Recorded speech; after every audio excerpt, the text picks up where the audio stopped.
Hello and welcome to SPMIS Academy. Today we'll analyze important newspaper articles of 8th January 2022. Please note you can download the PDF version of today's newspaper analysis by clicking the link given in the comment section. You can also join our WhatsApp group through the link given in the description section for more study materials. This is the list of the topics that we will be covering from today's newspaper. And the first article is taken from editorial segment. It talks about crisis in Kazakhstan, and this topic is important from our syllabus paper 3 international relations point of view. It is also very helpful for political science optional students. सबसे पहले Kazakhstan के बारे में कुछ brief information देख लेते हैं. It is a central Asian country. आप देख सकते हैं सेंट्रल एशिया में भी सबसे लार्ज टेरिटरी वाला एक कंट्री है. In fact it is world's largest landlocked country. It is also rich in mineral resources. In fact, 3% of global oil reserve belongs to this country. Plus, it is also rich in coal, gas, and uranium. It is also top global producer of uranium.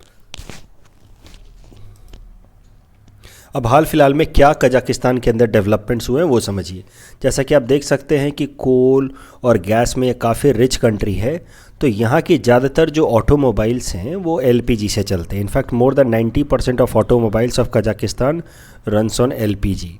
और हाल फिलहाल में LPG वो gas जिससे हम India में cooking purpose के लिए इस्तेमाल करते हैं, वहाँ पे वो ऑटोमोबाइल सेक्टर में काफ़ी ज़्यादा यूज़ किया जाता है. और हाल फिलहाल में एलपीजी के प्राइसेस सडनली राइज हुए कजाकिस्तान के अंदर.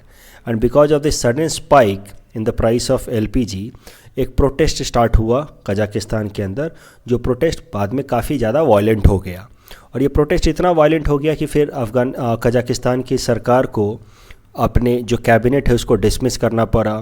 फ्यूल के प्राइसेस को कम किए, फिर भी अभी तक ये प्रोटेस्ट रुका नहीं है. तो अगर आप इस प्रोटेस्ट के डीप रीजन को समझने की कोशिश करें, आप पहले इस वीडियो को देखिए. आप इस वीडियो को देखिए कि ये प्रोटेस्ट कितना वायलेंट हुआ है, तब हम बात करेंगे इस पे कि क्या सिर्फ फ्यूल प्राइस की हाइक से इतना वायलेंट प्रोटेस्ट हो सकता है.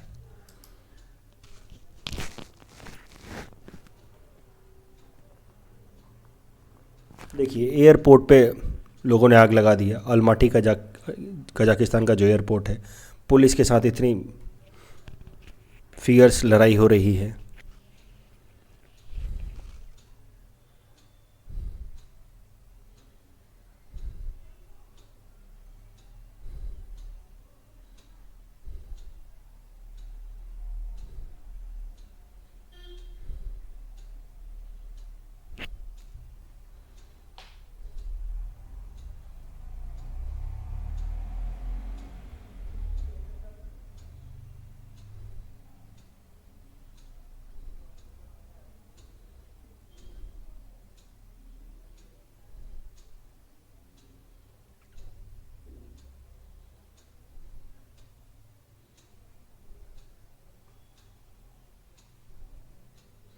President of Kazakhstan Tokayev.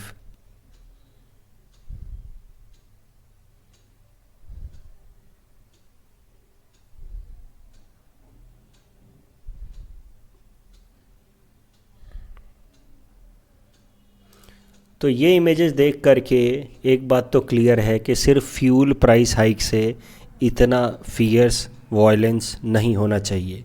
There must be some other reason. Fuel price hike is just an immediate reason या ऑब्जेक्टिव फैक्टर. जैसे कैसे 1857 में कार्ट्रिजेस, जो ग्रीस वाले कार्ट्रिजेस थे, दे वर जस्ट ऑब्जेक्टिव कंडीशन या इमीडिएट रीजन, लेकिन लोगों के अंदर गुस्सा भरा पड़ा था, राइट, 1857 में इंडिया के अंदर. और एक कार्ट्रिज के कारण जो प्रोटेस्ट या फिर आप समझिए मूवमेंट शुरू हुआ, it took the shape of revolution, 1857 revolution. इसी तरीके का कुछ पेंटअप एंगर था, कुछ सबड्यूड फ्रस्ट्रेशन था लोगों का, जो फ्यूल प्राइस हाइक के बाद निकल करके सामने आया. क्या डीपर फैक्टर्स रहे हैं behind such a huge protest? तो करप्शन इन एडमिनिस्ट्रेशन. वहाँ पे आप देखें तो पिछले 30 सालों से ऑथोरिटेरियन सिस्टम है, डिक्टेटरशिप की तरह की एक वहाँ पे पॉलिटिकल सिस्टम है. एग्जैक्टली किस तरह की पॉलिटिकल सिस्टम है उसको हम आगे अभी चर्चा करेंगे. और इस कारण से अगर आप देखिए तो वहाँ पे इनइक्वालिटी काफ़ी बढ़ती जा रही है, इकोनॉमिक इनइक्वालिटी. ओवरऑल अगर आप जीडीपी डाटाज को देखें तो यू विल फाइंड कि Kazakhstan is well placed. In fact Kazakhstan की जो इकनॉमी है वो अगर जीडीपी पर कैपिटा में बात की जाए तो ये लगभग चाइना के बराबर है, यानी कि इंडिया से लगभग 5 गुना ज़्यादा जीडीपी पर कैपिटा है कजाकिस्तान की। लेकिन ऑथोरिटेरियन सिस्टम होने के कारण जो रिच लोग हैं उनके पास बहुत ज़्यादा पैसा है, जो गरीब हैं उनकी कंडीशंस वर्स होती जा रही है। इसलिए ओवरऑल जीडीपी हाई है, जीडीपी पर कैपिटा हाई है, लेकिन widening inequality and concentration of wealth has been a reason behind this massive protest. तो जैसा कि मैंने आपको बताया कि पिछले 30 सालों से वहाँ पे एक तरह की डिक्टेटरशिप है, अथॉरिटेरियन रिजाइम है, नाम की डेमोक्रेसी है, जिस कारण से वहाँ का एडमिनिस्ट्रेशन काफ़ी करप्ट हो चुका है और जिस कारण से ये लोगों का गुस्सा फूट करके सामने आया है। तो ज़रा देखते हैं वहाँ पे क्या चल रहा है पिछले 30 सालों से। Kazakhstan has been under rule of an authoritarian leader Nur Sultan Nazarbayev for last 30 years. तो ये नूर सुल्तान नजरबाएव पिछले 30 सालों से अब कजाकिस्तान इनके कंट्रोल में है। कैसे, ज़रा देखिए। ये Nur Sultan Nazarbayev he was the first secretary of communist party of Kazakhstan. मुद्दा ये है, आप तो जानते हैं, ये Kazakhstan was a member state of Soviet Union और ये नजरबाएव सोवियत यूनियन के टाइम का कम्युनिस्ट लीडर हैं। तो उस टाइम में he was one of the most strong political leader in the communist era of Kazakhstan. बाद में फिर यूएसएसआर डिसइंटीग्रेट हो गया दिसंबर 1991 में। उसके बाद कजाकिस्तान अलग हो गया, सोवियत यूनियन से बाहर आ गया। उसके बाद he contested for the post of president 1991 में and he was elected president of Kazakhstan. 1991 में जब इन्होंने इलेक्शन लड़ा तो ये बस अकेले कैंडिडेट थे, क्योंकि इनके खिलाफ कोई डर से खड़ा ही नहीं हुआ। और तब से 1991 से 1999 तक पहला टर्म, फिर 99 से 2006 तक दूसरा, फिर 2006 से 2011 तीसरा, 11 से 15 चौथा, 15 से 19 पाँचवा। तो 5 बार लगातार ये प्रेसिडेंट रहे। 2019 में जाकर के इन्होंने अपनी प्रेसिडेंशियल पोजीशन छोड़ी। हर बार जब भी ये इलेक्शन कंटेस्ट करते हैं तो इनको 97-98% इतने वोट मिल जाते हैं। तो इससे एक बात तो लगभग तय है कि कहीं ना कहीं इलेक्शन में कुछ ना कुछ ये रिगिंग करते हैं, या इनके डर से इनके सामने कोई खड़ा नहीं हो पाता है, या फिर कोई इनके अगेंस्ट किसी को डर से वोट नहीं करता। इस तरीके का इन्होंने माहौल बना रखा है नजरबाएव नूर सुल्तान ने। 2019 में इनको प्रेसिडेंशियल पोस्ट इसलिए छोड़नी पड़ी क्योंकि वहाँ पे लोग प्रोटेस्ट कर रहे थे कि भाई बहुत हो गया, अब नए जनरेशन को आने दीजिए और नए लोगों को अपने हिसाब से लीडरशिप दिखाने दीजिए। तो मुद्दा यह है कि नाम की डेमोक्रेसी चल रही है, democracy is just an outer layer या टॉप सॉइल, जबकि नीचे तो पूरी तरह से मेन तो डिक्टेटोरियल सिस्टम ही है, ऑथोरिटेरियन सिस्टम ही है अंडर नजरबाएव फॉर लास्ट 30 ईयर्स। 2019 में जब लोगों का इस तरह का प्रोटेस्ट थोड़ा बहुत शुरू हुआ था for a new generation of leadership, तो उस टाइम में नजरबाएव ने प्रेसिडेंशियल पोस्ट छोड़ दिया, लेकिन फिर he took a new title of एलबेसी।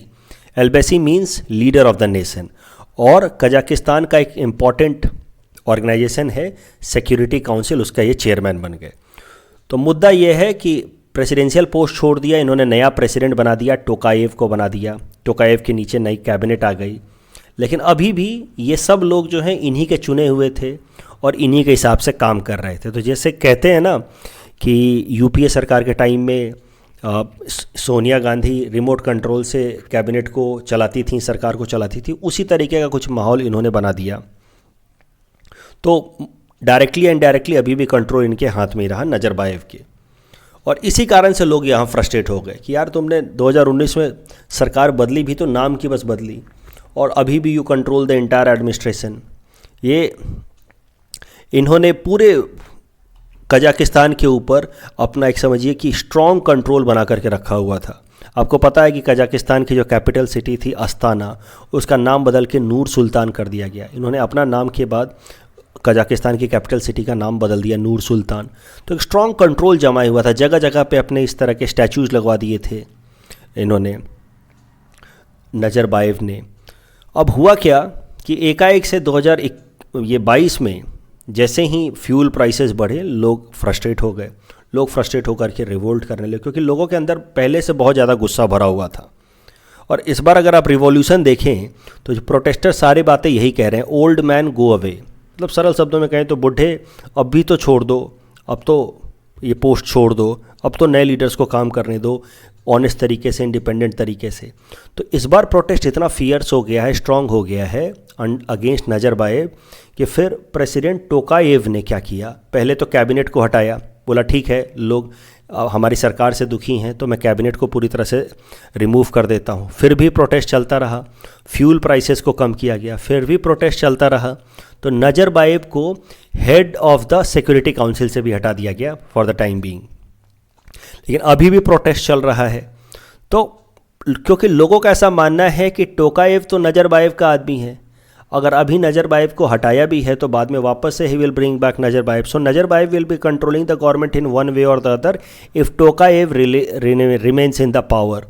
तो मतलब लोग इतने ज़्यादा फ्रस्ट्रेट हो चुके हैं because of the authoritarian system. तो इसी कारण से ये एक अच्छा एग्जाम्पल हो सकता है PSIR स्टूडेंट्स के लिए। आपको पता होगा कि आपके PSIR ऑप्शनल में एक इम्पॉर्टेंट डिबेट है between Lee Kuan Yew and Amartya Sen regarding importance of democracy, जहाँ पे ली कुआन यू कहते हैं कि democracy is not suitable for countries like India, developing countries like India, and he gives example of China. और वहाँ पे अमर्त्य सेन कहते हैं कि India always was a democratic country and democracy is the best model for developing countries like India. तो ये काफ़ी strong debate है ली कुआन यू और अमर्त्य सेन में। वहाँ पे अमर्त्य सेन के सपोर्ट में आप ये एग्जाम्पल दे सकते हैं कजाकिस्तान का कि देखिए डेमोक्रेसी ना होने के कारण ऊपर से इकोनॉमिक डेवलपमेंट तो दिख सकता है, लेकिन इन लॉन्ग रन में लोगों के अंदर इतना फ्रस्ट्रेशन बढ़ जाता है because of denial of political rights that there might be a sudden eruption and that eruption might lead to violent political protest as it is seen in Kazakhstan. Similar protest could be seen in China also. अभी थोड़े बहुत protest देखे जा रहे हैं जैसे Jinjiang में या फिर हांगकांग में, लेकिन चाइना के अंदर जो लोगों का गुस्सा जो दबा हुआ है, पेंटअप अंगर है, फ्रस्ट्रेशन है, that may erupt someday and that may be very dangerous for entire Chinese administration, communist party of China, as we have seen in this particular case Kazakhstan. तो ये तो बात हो गई कजाकिस्तान की कि क्या चल रहा है वहाँ पे।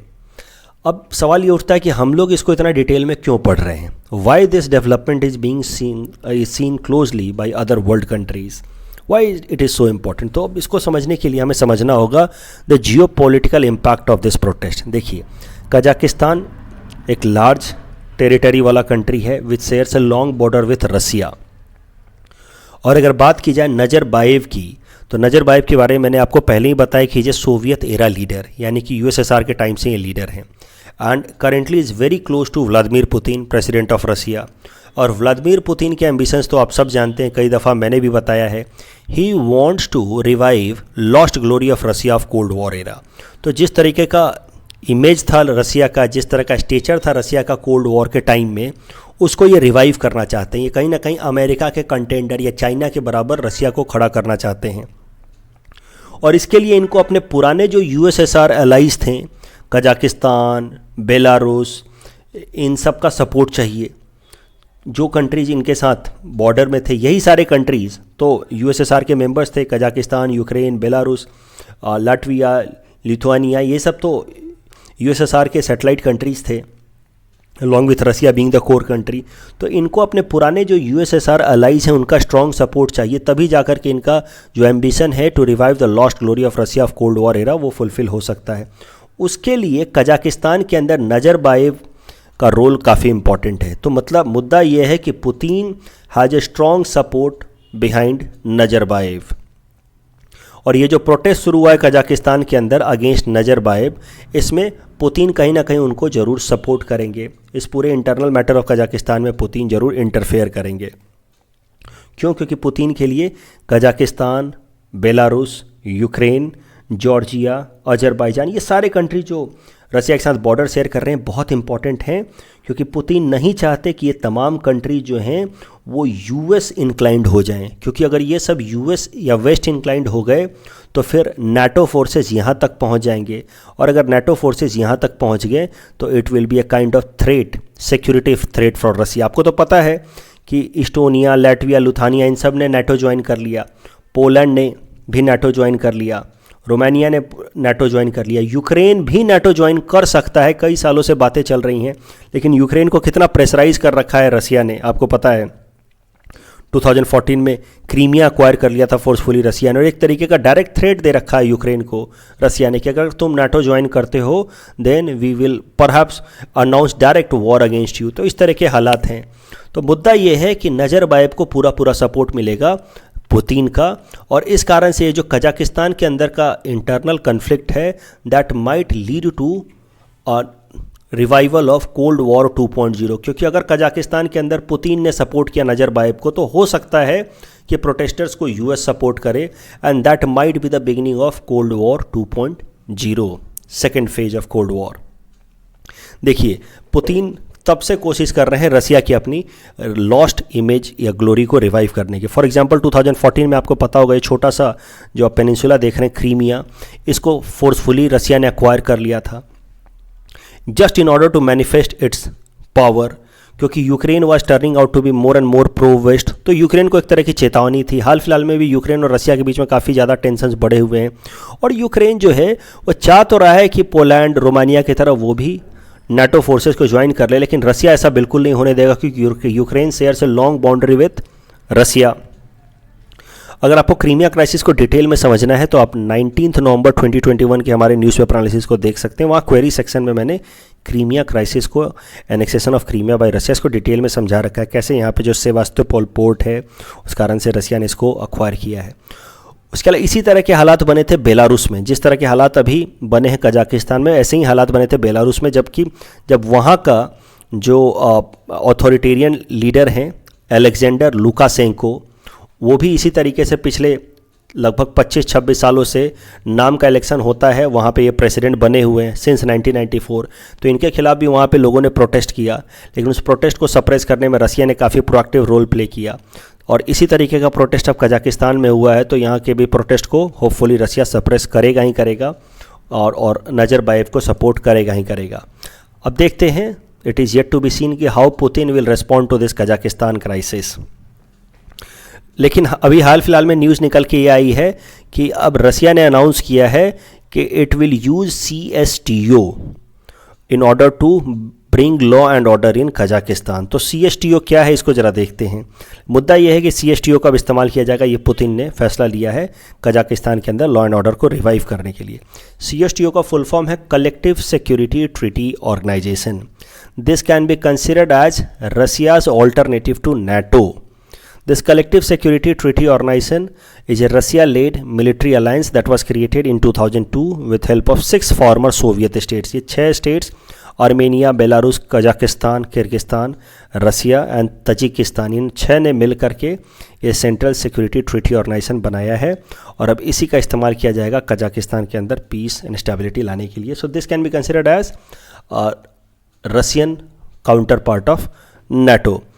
यूएस किस तरह से रिस्पॉन्ड करेगा, क्या यूएस सच में इस कोल्ड वॉर 2.0 को बढ़ाएगा या नहीं बढ़ाएगा, इसको लेकर के भी काफ़ी सारे क्वेश्चंस चल रहे हैं। क्या कजाकिस्तान के अंदर यूएस भी कुछ इंटरफेयर करेगा, लेकिन एक्सपर्ट्स का ऐसा मानना है कि US will not interfere into the internal matter of Kazakhstan. US इस मामले को ज़्यादा नहीं बढ़ाएगा, इस कोल्ड वॉर 2.0 को फर्दर रैंप अप नहीं करेगा। रीज़न बीइंग, यूएस के अंदर अब जो प्रेसिडेंट हैं जो बिडेन, इनका अप्रोच काफ़ी ज़्यादा मॉडरेट है, और आप समझिए if Donald Trump was there तो आप सोच सकते थे या उम्मीद कर सकते थे कि डोनाल्ड ट्रंप इस पूरे मुद्दे को और ज़्यादा रैंप अप करेंगे, लेकिन जो बिडेन के टाइम में यू कैन नॉट एक्सपेक्ट कि वो इस मुद्दे को ज़्यादा एस्केलेट करेंगे और वो इस राइवलरी को आगे लेकर के जाएंगे। दूसरा इकोनॉमिक एस्पेक्ट भी है। देखिए, इतने सालों से कजाकिस्तान काफ़ी स्टेबल कंट्री था अंडर नज़रबायेव। इनइक्वालिटी भले बढ़ रही थी, लेकिन ओवरऑल पीस एंड सिक्योरिटी काफ़ी ज़्यादा थी, लॉ एंड ऑर्डर काफ़ी स्ट्रिक्ट था क्योंकि वो डिक्टेटर था। इस कारण से, और यहाँ पे ऑयल एंड नेचुरल गैस भी रिच है, इस कारण से अमेरिका की कई सारी बड़ी बड़ी कंपनियों ने यहाँ पे काफ़ी ज़्यादा इन्वेस्टमेंट कर रखा है, जैसे कि एक्सॉन मोबिल या सेवरॉन, इन्होंने काफ़ी ज़्यादा इन्वेस्टमेंट कर रखा है। तो अब इन इन्वेस्टमेंट के कारण यूएस नहीं चाहेगा कि यहाँ के जो डिस्टर्बेंसेज हैं वो ज़्यादा चलें। यूएस भी चाहेगा कि CSTO यहाँ पर क्या आकर के जल्दी से शांति, पीस एंड स्टेबिलिटी क्रिएट कर दे, और इस कारण से उम्मीद है कि यूएस इस मुद्दे को ज़्यादा नहीं बढ़ाएगा और CSTO इस एरिया में पीस और स्टेबिलिटी लेकर के आएगा। इस टॉपिक के बेसिस पे ये प्रीलिम्स प्रैक्टिस क्वेश्चन हमने आपको दे रखा है। Please attempt this question and you can submit the answer in the comment section. The next article is taken from international segment. It is about India complaining at WTO that China is not a developing country. This topic is important from our syllabus paper 3 international relations point of view. तो देखिए, सबसे पहले समझते हैं कि WTO के अंदर world countries को 3 कैटेगरी में डिवाइड किया गया है, डेवलप्ड, डेवलपिंग एंड LDC। जैसे डेवलपिंग के एग्जांपल हो सकते हैं India, China, Russia, Brazil, South Africa, South Korea. Developed के एग्जांपल हो सकते हैं US, European Union, Japan, Canada, Australia, New Zealand. LDCs के अफगानिस्तान, बांग्लादेश, भूटान। इनफैक्ट हाल फिलहाल में Bangladesh has transitioned out of LDC and has move to developing countries.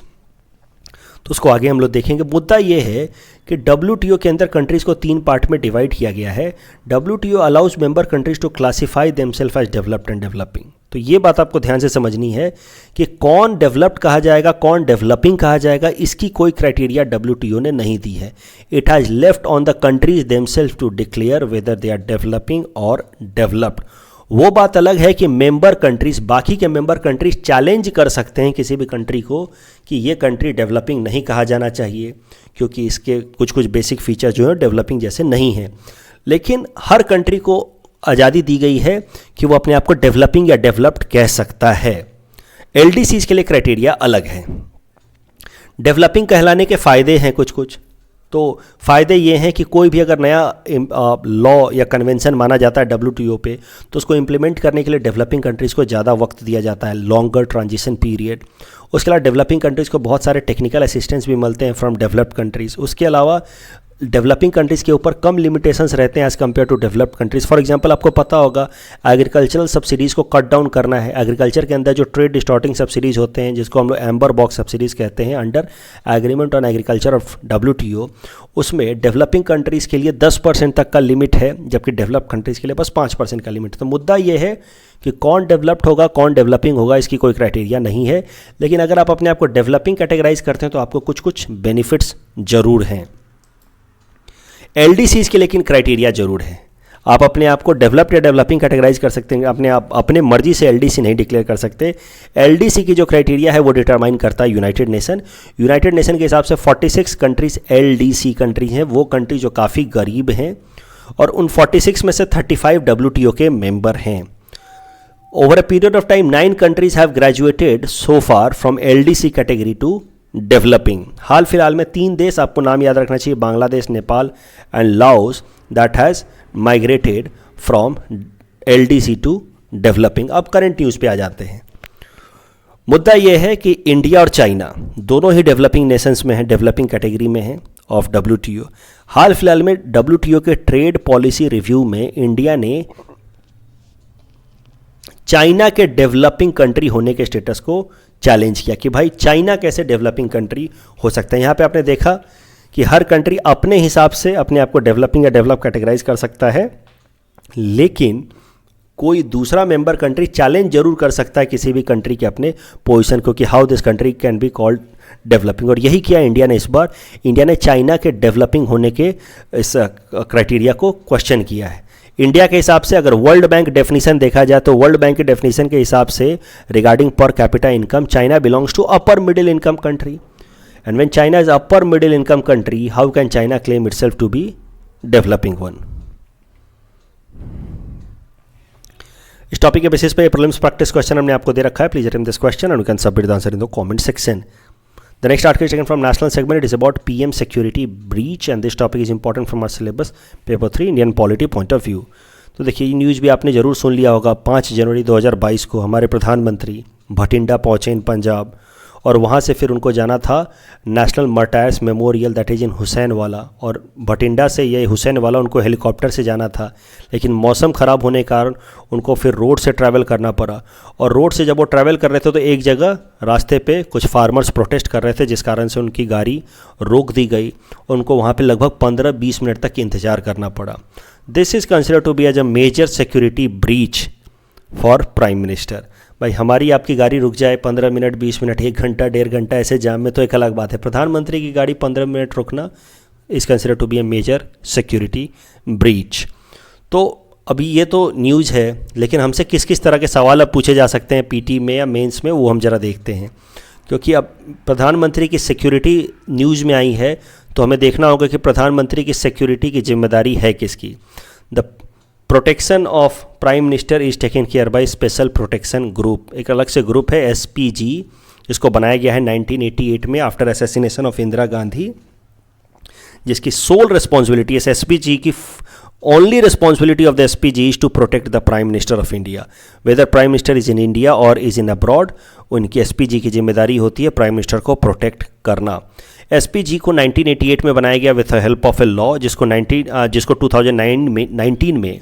1988 में बनाया गया, 2019 में इसको अमेंड किया गया SPG एक्ट को, और SPG एक्ट को अमेंड करके प्रधानमंत्री के अलावा प्रधानमंत्री के स्पाउस, चिल्ड्रेन या पेरेंट्स को भी प्रोटेक्ट करने का रिस्पॉन्सिबिलिटी SPG को दे दिया गया। But protection to the family members of SPG is provided only when the family members are in the PM's residence. उसके अलावा SPG की जिम्मेदारी है to provide protection to the former prime ministers and their family members as well in their allotted residence। Current news और भी एक चीज़ देखते हैं। अब जब प्राइम मिनिस्टर की सिक्योरिटी ब्रीच का न्यूज़ निकल के सामने आया तो यूनियन होम मिनिस्ट्री ने एक 3 मेंबर की कमेटी बनाई है, committee led by Sudhir Kumar Saxena. ये जो 3 मेंबर की कमेटी है जिसका नाम होगा सुधीर कुमार सक्सेना कमेटी, इसका काम होगा इंक्वायरी करना कि ये सिक्योरिटी ब्रीच हुआ क्यों। हो सकता है आपसे PT में पूछ लिया जाए कि Sudhir Kumar Saxena committee recently seen in news is related to which of the following, और 4 ऑप्शन दे देगा, bank reforms, environment protection, security breach of prime minister. इस तरीके से answer will be security breach of prime minister. The next article taken from economy segment is about growth rate forecast for physical year 2021-22। This topic is important from our syllabus paper 4 Indian economy point of view.